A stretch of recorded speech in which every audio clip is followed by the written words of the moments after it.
Hi, my name's Dr. Tessa Gargett and I'm here at the Centre for Cancer Biology, and I'm excited to talk to you. It's May, so that means it's Grey May, which is Brain Tumour Awareness Month, so it makes it the perfect opportunity to talk about how NRF has been supporting our program of research. And my research team is really focused on developing new treatments for brain cancer patients.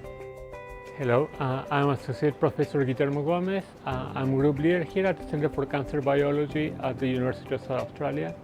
The Centre for Cancer Biology is an alliance between SI Pathology and the University of South Australia.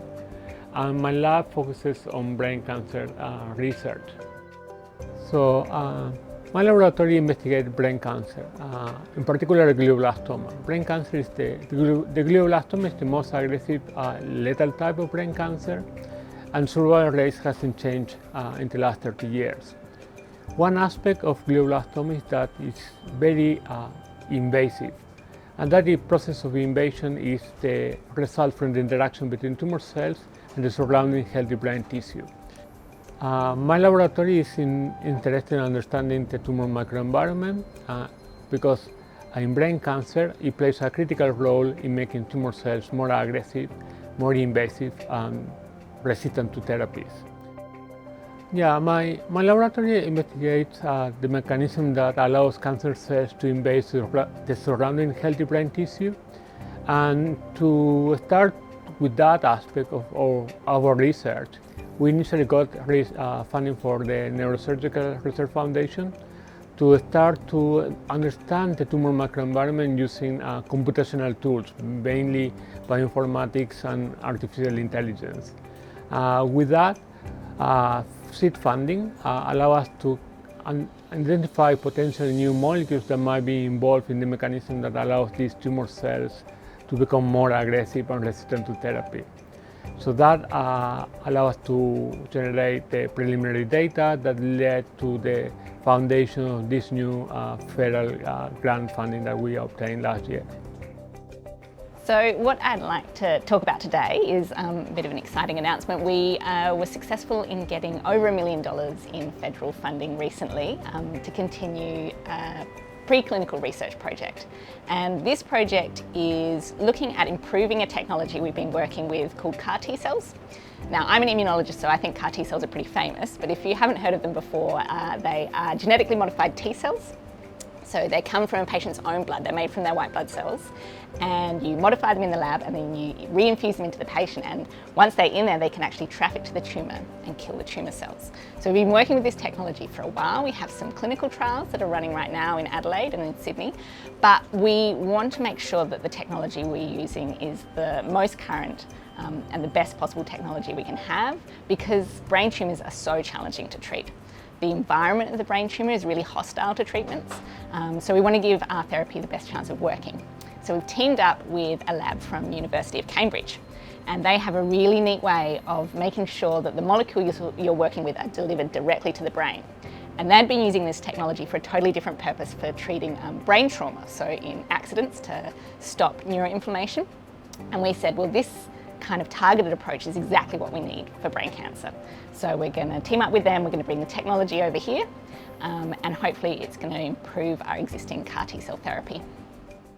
So this new funding, it really will help us to leverage that initial data that we generated to further prove our hypothesis in different model systems. In particular, we will use advanced patient-derived glioblastoma explant organoids to test the hypothesis. Altogether, will allow us to really understand the process for which CD47 controls glioblastoma biology and how we can exploit that for the development of new therapies. All right, so NRF's role here, we have a whole spectrum of projects going on in our lab. So we have preclinical, which is where you first get the idea and you start testing it, all the way through to translational, that's when you're getting it ready to go into patients, and then the clinical trials phase. And NRF have been supporting us at every step. So at the clinical trials phase, they're helping us with manufacturing costs, with clinical trial support, but at the preclinical stage, they're giving us that seed funding to get the project up and going, so to get it into the lab in the first place, and to support the students who are often working on these projects. And so with that sort of startup money, we can generate a data package that data goes into our grant application to the federal scheme. And that allows us to be competitive for these really big grants that I mentioned that are over $1 million. So in that way, NRF getting involved at the very beginning when it's just an exciting new idea, maybe a bit of a crazy idea, and then allows us to see that idea through and get some really substantial funding that will support the program for 5 years in the future.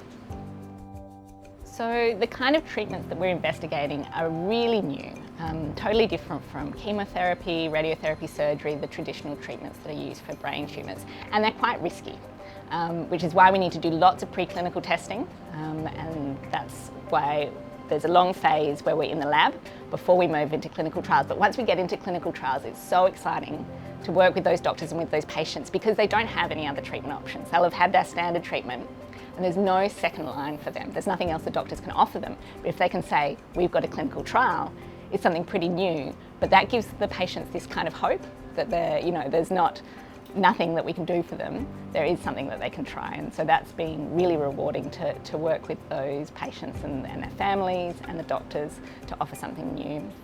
And so it just leaves me to say a huge thank you to NRF. I hope I've shown that they've been involved with us, with us every step of the way, and we'll continue to work closely with them in the future. Thank you.